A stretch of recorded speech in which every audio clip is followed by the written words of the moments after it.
네, 안녕하세요. 박소윤입니다. 네, 먼저 여기 PPT에 있는 글을 먼저 한번 읽고 시작을 해보겠습니다. 네, 같이 한번 따라해 볼게요. 인생의 가장 중요한 선택, 바로 감사입니다. 라는 주제로 함께 나누려고 합니다. 인생은 정말 많은 선택의 연속입니다. 오늘 아침에 눈을 뜨면서부터 잠자리에 들 때까지 우리는 수많은 선택들을 하게 될 것입니다. 오늘 아침만 해도 5분만 더 살까 말까? 그리고 아침은 먹고 교회를 갈까? 아니 오늘 어떤 옷을 입을까? 다 모든 사람들이 수많은 선택을 했고 결정을 한 후에 저희가 이 자리에 앉아 있습니다. 그래서 프랑스의 철학자는 우리의 인생을 BCD로 표현했습니다. B는 출생을 의미하고 D는 죽음을 의미합니다. C는 초이스라고 해서 선택을 의미하는데요. 이래서 저희는 출생과 죽음까지 수많은 선택들을 하게 된다는 것을 요약되어 있습니다. 광고 중에 최고의 광고를 뽑으라고 하면 순간의 선택이 10년을 좌우한다 라는 광고가 있습니다. 그런데 순간의 선택이 10년을 좌우한다라는 말은 이제는 어쩌면 우리 인생의 전체를 좌우할 때가 많이 있습니다. 그래서 순간의 선택이 우리 인생의 행복과 불행을 결정하는 경우들이 많이 있습니다. 우리가 성경을 보게 되면 선택의 기로에 섰던 아브라함과 롯의 이야기가 나옵니다.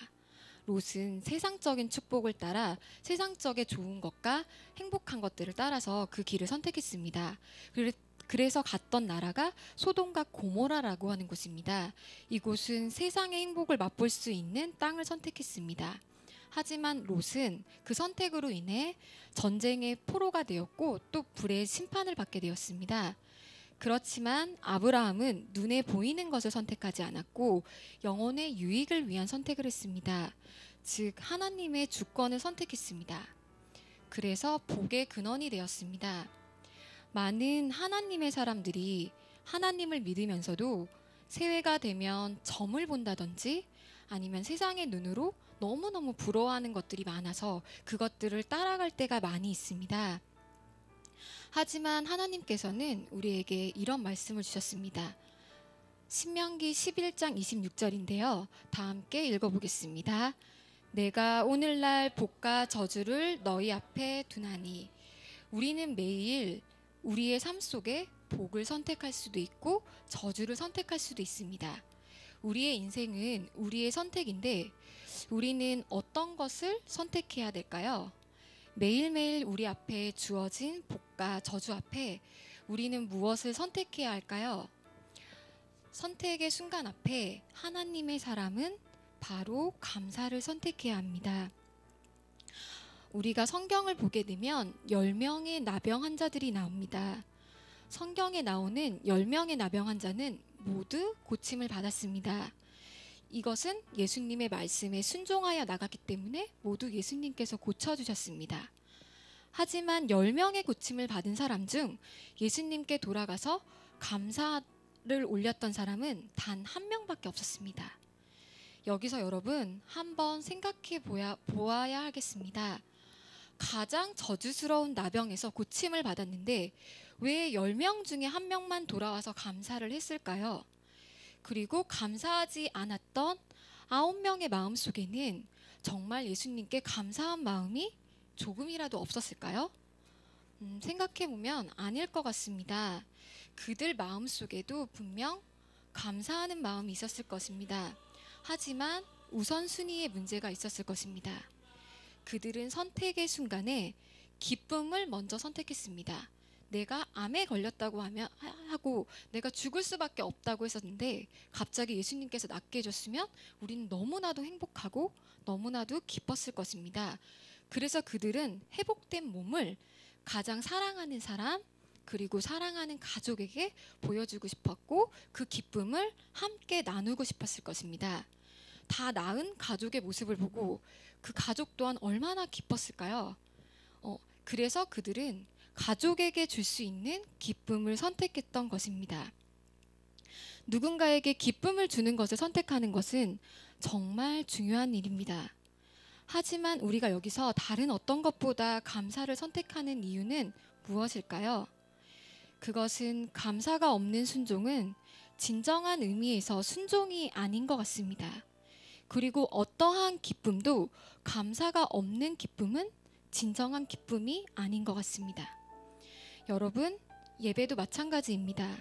감사가 없는 예배를 하나님이 받으실까요? 우리가 정말 무엇을 선택해야 할 때 감사를 가장 먼저 선택해야 합니다. 지구상의 모든 인구가 100명밖에 되지 않는다고 가정해 봅시다. 지구상의 인구를 100명으로 축소해 보면 인구 분포가 아시아인은 57명, 유럽인은 21명, 미국인은 14명, 아프리카인은 8명으로 아시아인이 생각보다 많은 것 같습니다. 종교적으로 나누어 보면 예수님을 믿지 않는 사람이 70명, 그리고 기독교인이 30명에 속합니다. 네, 성비로 나누어 보면 남자가 50이명, 여자가 48명으로 남자가 조금 많습니다. 또한 100명 중 80명이 열악한 거주 환경 속에 살고 있습니다. 또한 100명 중에 70명이 글을 읽지 못하는 문맹인이라고 합니다. 더 놀라운 사실은 100명 중에 단 한 명만 대학 교육을 받았고, 그리고 단 한 명만 집에 컴퓨터를 가지고 있다고 합니다. 여러분 집에 컴퓨터가 있다고 한다면 세계 상위 1%에 속한다고 볼 수 있습니다. 우리가 따뜻한 집이 있고 또 집에 쌀이 있고 냉장고에 먹을 것이 있다면 우리는 지구상에 살고 있는 세계 상위에 속한 가장 행복한 사람입니다. 하지만 우리의 삶은 어떤가요? 매일매일 감사하고 행복한가요? 어제 얼마나 많은 감사를 드렸는지 한번 생각해 보았으면 좋겠습니다. 이전의 사람들보다 우리는 더 불평불만을 더 많이 하고 살아갑니다. 제 친구가 유치원 교사인데요. 아이들에게 이런 질문을 했습니다. 누군가 너한테 선물을 줬으면 우리는 그 사람에게 어떻게 대답을 해야 될까요? 라는 말을 했습니다. 끝나는 말은 다자로 끝난다고 말을 했습니다. 당연히 많은 아이들이 감사합니다, 고맙습니다 라고 말을 했는데 몇 명의 아이들이 이런 말을 했다고 합니다. 뭘 이런 걸 다. 당연히 감사합니다, 고맙습니다라는 답만 할 줄 알았는데 이런 답이 나온 걸 보면 아이들은 선물이라는 것을 이제는 너무나도 당연하게 생각하고 있다는 생각이 듭니다. 우리가 하루에 가장 많이 사용하는 말이 무엇일까요? 바로 짜증나입니다. 네, 짜증나. 정말 많이 하는 것 같습니다. 뭘 하다가 짜증나. 또 뭘 하다가 또 계속 짜증나. 되게 많이 합니다. 그렇지만 하나님인 사람인 우리는 매 순간 감사를 선택해야 합니다. 우리가 감사를 선택해야 하는 이유는 두 가지로 나눌 수 있습니다. 첫 번째는 감사 그 자체가 하나님을 영화롭게 하기 때문입니다. 우리가 정말 유명한 사람이 되고 출세를 한 것이 하나님을 영화롭게 한다고 생각합니까? 네, 하지만 하나님께서 기뻐하시는 감사 그리고 영화로움은 내 인생에 쓰나미가 오고 너무나도 힘든 순간에 하나님께 드리는 감사가 아닐까 생각합니다. 남들이 보기에는 너무나도 처참하고 힘든 순간 저 사람은 저기서 어떻게 이겨낼까 하는 순간에도 하나님이 그 자리에서 주시는 마음을 깨닫고 또 그 순간에도 믿음을 잃지 않고 감사로 드리는 것이 진정한 감사가 아닐까 생각합니다. 시편 50장 23절을 한번 같이 읽어보겠습니다. 시작. 감사로 제사를 드리는 자가 나를 영화롭게 하나니. 여기서 영화롭게 한다는 뜻은 더할 나위 없이 아름답고 존귀하고 빛난 상태를 말합니다. 나의 출세와 성공이 하나님을 영화롭게 하는 것이 아니라 실패한 순간에 드리는 감사가 하나님께 영광이 되고, 즉 나의 믿음의 척도가 됩니다. 나의 믿음이 언제 드러날까요? 그것은 너무 기쁘고 평안할 때는 모두가 하나님을 찬양하고 하나님을 사랑한다고 합니다. 하지만 정말 어려운 상황에서 하나님께 감사하는 사람, 그런 사람이 진정 하나님의 사람이 아닐까 생각합니다. 두 번째 이유는 감사가 또 다른 감사를 낳게 됩니다. 하나님께서 행하신 기적은 성경에 정말 많이 나오는데요. 과학자들이나 다른 신앙의 관점에서 정말 이해가 되지 않는다고 말하는 기적이 두 가지가 있습니다. 그 두 가지 중 한 가지는 오병이어의 기적입니다. 오병이어의 기적은 여러분들이 잘 알고 있는 것처럼 보리떡 5개와 물고기 2마리로 5,000명을 먹였지만 12강주리가 남았다라는 이야기입니다. 어떻게 예수님께서 이러한 기적을 행하셨을까요? 이 기적을 행하기에까지는 정말 작지만 한 아이의 작은 나눔이 있었습니다. 바로 한 아이가 자신의 작은 도시락을 예수님께 드렸던 것입니다.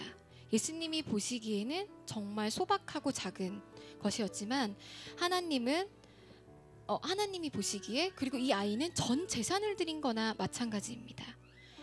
그래서 예수님은 그 아이의 마음을 아시고 하늘을 우러러 축사한 후 떡을 떼었다라는 구절이 성경에 나옵니다. 축사한 후라는 의미는 감사의 기도를 드리고 라고 해석을 할 수가 있는데요.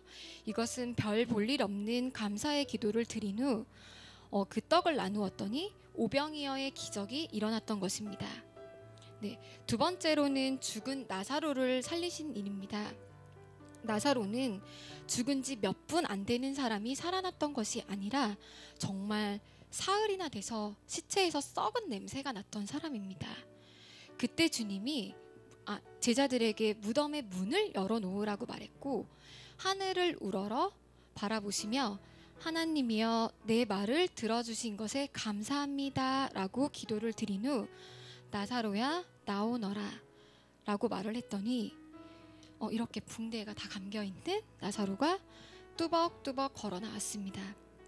여러분, 예수님도 이 일들을 행하기 전에 기적이 먼저 일어났나요? 아니면 감사의 기도를 먼저 드렸나요? 감사의 기도가 먼저였습니다. 하지만 우리는 하나님께 구할 때 항상 반대로 합니다. 하나님, 나에게 이러한 기적을 보여주세요.